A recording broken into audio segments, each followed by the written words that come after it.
प्रवर्तन निदेशालय ने आईएएस पूजा सिंघल के खिलाफ एक बार फिर छापेमारी की कार्रवाई की शुरू की है। जांच एजेंसी ने आज सुबह बिहार झारखंड के करीब 7 जगहों पर छापेमारी की। गिरफ्तार आईएएस के खिलाफ यह कार्रवाई धन सृजन रोकथाम के आपराधिक धाराओं के तहत की जा रही है। प्रवर्तन निदेशालय ने सिंघल को इस महीने की शुरुआत में गिरफ्तार किया था। उन्हें झारखंड के खूंटी जिले के महात्मा गांधी राष्ट्रीय ग्रामीण रोजगार गारंटी योजना निधि के कथित गबन और अन्य वित्तीय अनियमितताओं से जुड़े धन संशोधन मामले में गिरफ्तार किया था। राज्य सरकार के बाद उन्हें निलंबित कर दिया और वे इस समय संघीय जांच एजेंसी के हिरासत में हैं।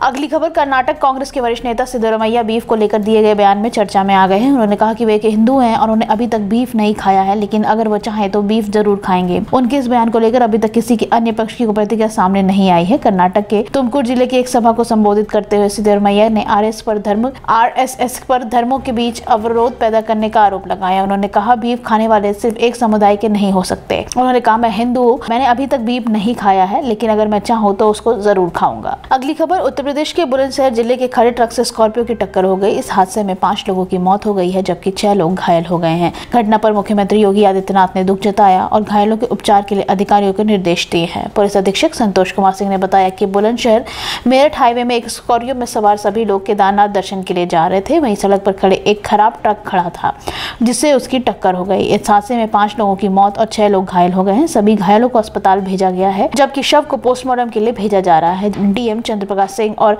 एसएसपी संतोष कुमार सिंह ने घटनास्थल का निरीक्षण किया है और जिला अस्पताल पहुंचकर चिकित्सकों को घायल को समुचित उपचार देने के निर्देश भी दिए हैं।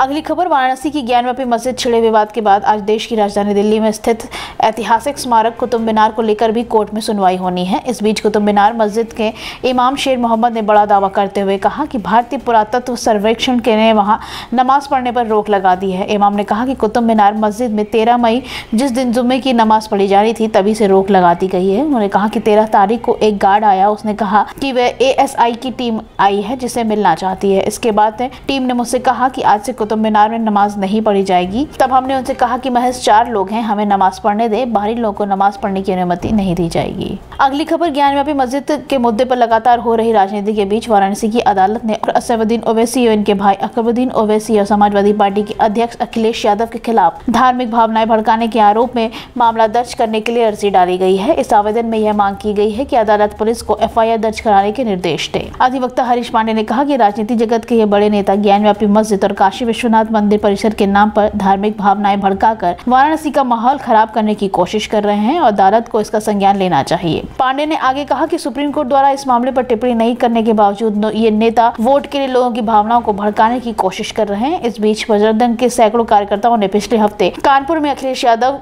राजस्थान के मुख्यमंत्री अशोक गहलोत और असदुद्दीन के पुतले फूके थे। अगली खबर, वाराणसी की ज्ञानव्यापी मस्जिद को लेकर चल रहा विवाद अब सियासी रंग में रंग चुका है। मामला अभी कोर्ट में है, जिसे फैसला आना भी बाकी है। ज्ञानवारी के अलावा मथुरा की शाही ईदगाह मस्जिद पर दावेदारी का मामला कोर्ट में चल रहा है।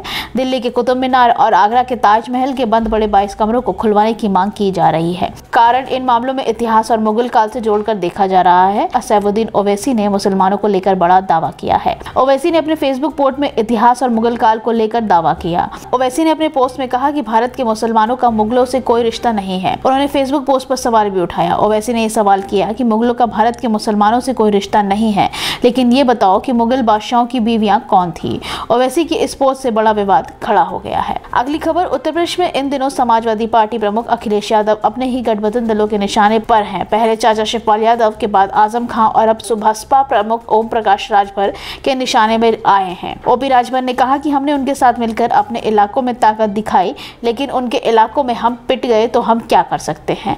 बीते कुछ दिनों से ओपी राजभर अखिलेश यादव पर लगातार हमलावर हैं। उन्होंने कहा कि उनके पार्टी के कई लोग मुझसे कह चुके हैं कि उनसे कहिए कि घर से निकले और लोगों से मिले।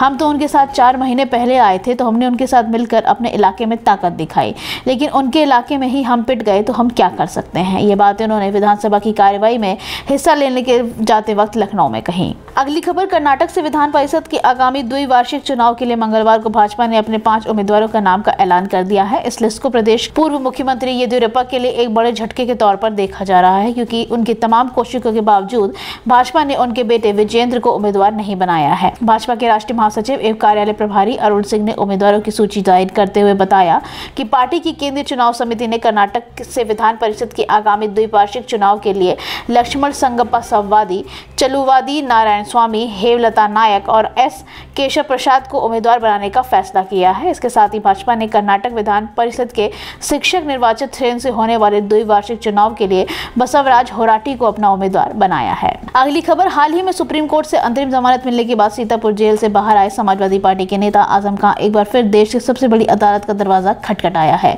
मोहम्मद अली जौहर यूनिवर्सिटी पर बुलडोजर से बचाने के लिए उन्होंने सुप्रीम कोर्ट पर याचिका दायर की है।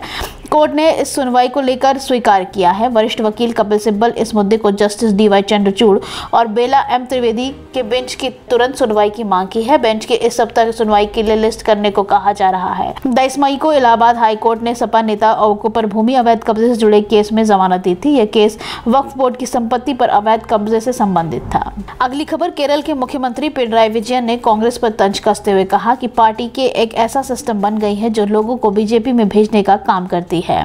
विधानसभा में होने वाले उपचुनाव के प्रचार में लोगों को संबोधित करते हुए उन्होंने कहा कि कांग्रेस वो पार्टी है जो पूरे देश पर हंसिए पर चल गई है। अब कांग्रेस एक ऐसा सिस्टम बनती जा रही है जो लोगों को बीजेपी में भेजने का काम कर रही है। विजयन यही नहीं रुके, उन्होंने ये भी कहा कि कांग्रेस पूरी तरह से बर्बाद होती नजर आ रही है। केरल में जो लोग इस पार्टी में हैं वे लोग चिंतित नजर आ रहे हैं। कई लोग ऐसे रहे हैं जो पहले कांग्रेस में थे और मंत्री और सांसद बनने के लिए बीजेपी में शामिल हो गए। जानकारी के लिए बता दें कि विधानसभा में 31 मई को उपचुनाव होने वाले हैं। केरल के मुख्यमंत्री इस इलाके में चुनाव का प्रचार कर रहे थे जब उन्होंने कांग्रेस पर हमला बोला। अगली खबर, कांग्रेस अध्यक्ष सोनिया गांधी ने पार्टी की 8 सदस्यीय पॉलिटिकल अफेयर्स कमेटी और 2024 में लोकसभा चुनाव के लिए टास्क फोर्स का गठन किया है। कांग्रेस के पीसी में राहुल गांधी, मल्लिकार्जुन खड़गे, गुलाम नबी आजाद, अंबिका सोनी, दिग्विजय सिंह, आनंद शर्मा, केसी वेणुगोपाल, जितेंद्र सिंह होंगे। यह समूह महत्वपूर्ण राजनीतिक मामलों पर कांग्रेस का स्टैंड तय करने के लिए त्वरित फैसले के लिए बनाई गई है, जिसकी अध्यक्षता सोनिया गांधी करेंगी। साथ ही 2024 में टास्क फोर्स में पी चिदम्बरम, मुकुल वासनिक, जयराम रमेश, केसी वेणुगोपाल, अजय मानक, प्रियंका गांधी, रणदीप सुरजेवाला, सुनील कनगोलू का नाम है। पीएससी में शामिल राहुल गांधी जहां अहम फैसलों में शामिल होंगे, वहीं प्रियंका गांधी लोकसभा चुनाव की तैयारियों पर नजर रखेंगी। दोनों अहम कमेटियों में केवल वरिष्ठ नेताओं की ही जगह मिलने के में गुलाम नबी आजाद, आनंद शर्मा, मुकुल वासनिक जैसे असंतुष्ट खेमे नेता शामिल हैं।